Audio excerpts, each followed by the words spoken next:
Ty się jakoś pałkę.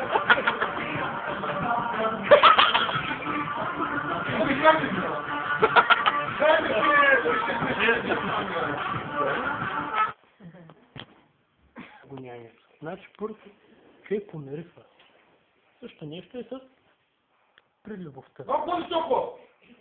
Прелюбовта. Например, когато един човек хареса някой момиче, той вижда красива е, излъчва се хсъпил,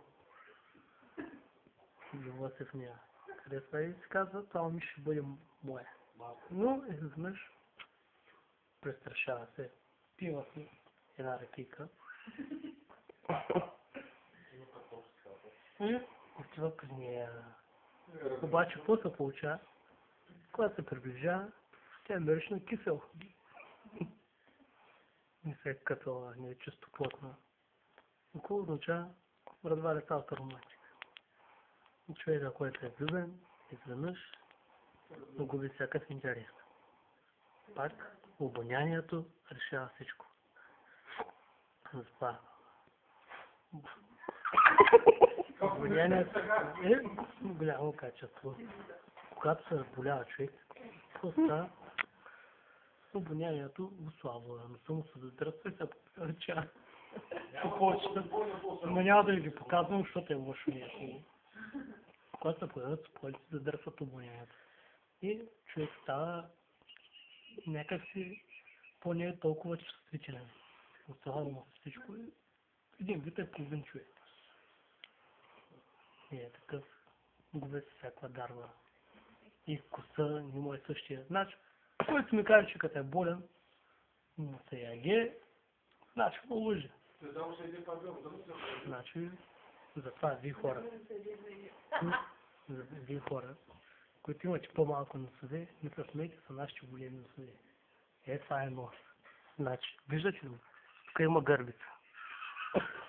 Значи тази гърбица, в тази гърбица тук състои най-големите нерви. Тук са всяка една част на нашата обоняние. Тук се намира. Значи, тук се намира половината на моето тяло. Всичко това е моето наследство. Вижте колко е сладко.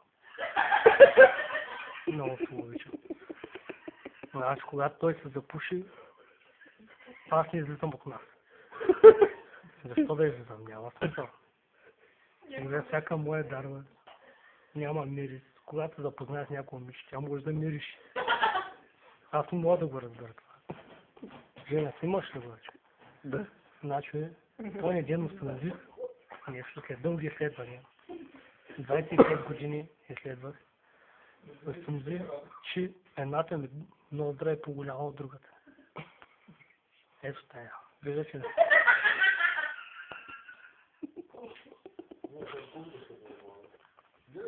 Това беше голям удар по моето самочувствие. Аз мисля, че съм еднакъв от всякъде.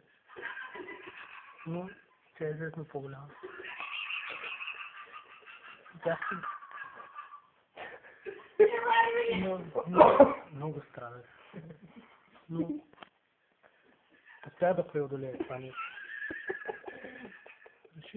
Значи, Господ не е създал да сме еднакви от всички страни. Така че се развием, така развием. Ние сме еднакви от всякъде. Обаче, знаете ли какво установих? Че освен, че тази ноздра е по-голяма, имаме друга дарба. И левия ми тъшак е по-голям. Него не мога да ви го покажа, защото не е минал 3 часа. Обаче,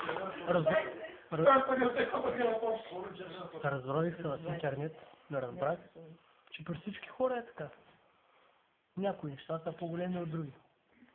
Значи, при мен не съм е по-голям от на другите хора. Но съм е по-голям. Докато, например, при Румен,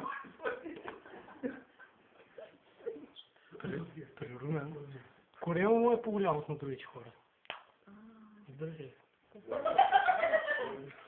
Това нещо е корем. Да. Това е корем. Ето вижте друг корем. Не като неговия. Вижте корем. И вижте корем. Друг корем. Следователно, неговия орган е корема. Той всичко чувства с корема. Всички тези неща, които ви казват в него. Него се отнасят за корема. Значи той, с този негов орган корема, разбира с целия свят. Докато аз усещам момичето с носа, дали мирише, той разбира по корема. Когато излезне с нея, идат някъде, поръчат си нещо, и когато е гладен, няма смисъл. Щом не се е наял, кога жена е тя? Да. Излезнали двамата, шли на кафе. Момичето си поръчал кафенце с соличка, друган хапки с диричка. Но какво да не ме занимавам повече с глупости. Ние сме на празник, голям светъл празник. Чичовеско. Чичовеско е това. Здравей, Веско! Чичовеско стана на 25 години, преклонна възраст. Тази година той ще разбере неговата дарба. Не носа. Той ще се прецени коя е. Довиждане. Обичаме. Това беше всичко от него, Христо.